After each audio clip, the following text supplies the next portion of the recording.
Сәлем достар, сіздермен бірге рухани өсу арнасы жаңа дәуір жаңалықтарын жіберіп алмас үшін каналға тіркеліп, лайк баса кетіңіз. Бүгін сіздерге қызық тақырыпта ақпарат беремін. Судың да сұрауы бар демекші, біз өлі санап жүрген табиғаттың барлық бөлшегі тірі екен. Жер планетасында бәрі тірі. Адам жалғыз болмайды, тула салақасында қорғаушы періштелері жүреді. Сол сияқты табиғатта да ағаш болсын, тау тас болсын, бәрінің қасында қорғаушы періштелері жүреді. Және табиғат қорғаушыларының өз иерархиясы бар. Кәрі, әрі сақа қорғаушы, жас қорғаушы дегендей. Қазақстан жерінде қасиетті жерлер көп, қаншама балбал тастар бар.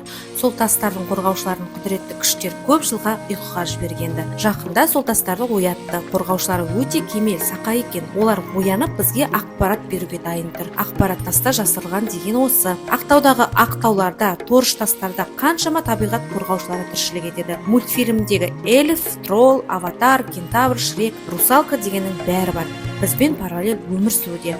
Олар бізді көргенмен, біз оларды көрмейді екенбіз. Табиғаттың қасиетін ұқпайтын, тек бүлдіруді білетін адамзаттан олар өлерде қорқады. Сондықтан қоршаған ортаны аялайық, олар тірі.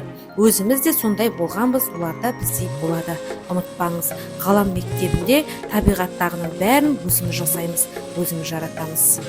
Бұл туралы Жанат Бақыт өзінің Instagram парақшасында жазған болатын.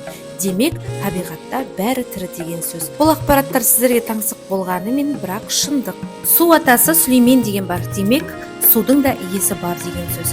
Сондықтан да табиғатқа демалуға немесе тамашалауға шыққанда кез келген жерді басып таптап өтпей, қамқорлықпен қарап, мейірімділік танытайық. Сіздермен бірге рухани өсу арнасы келесі видеода бұдан да қызықты ақпарат айтамын. Каналыма тіркеліп, қолдай кетіңіз. Рахмет.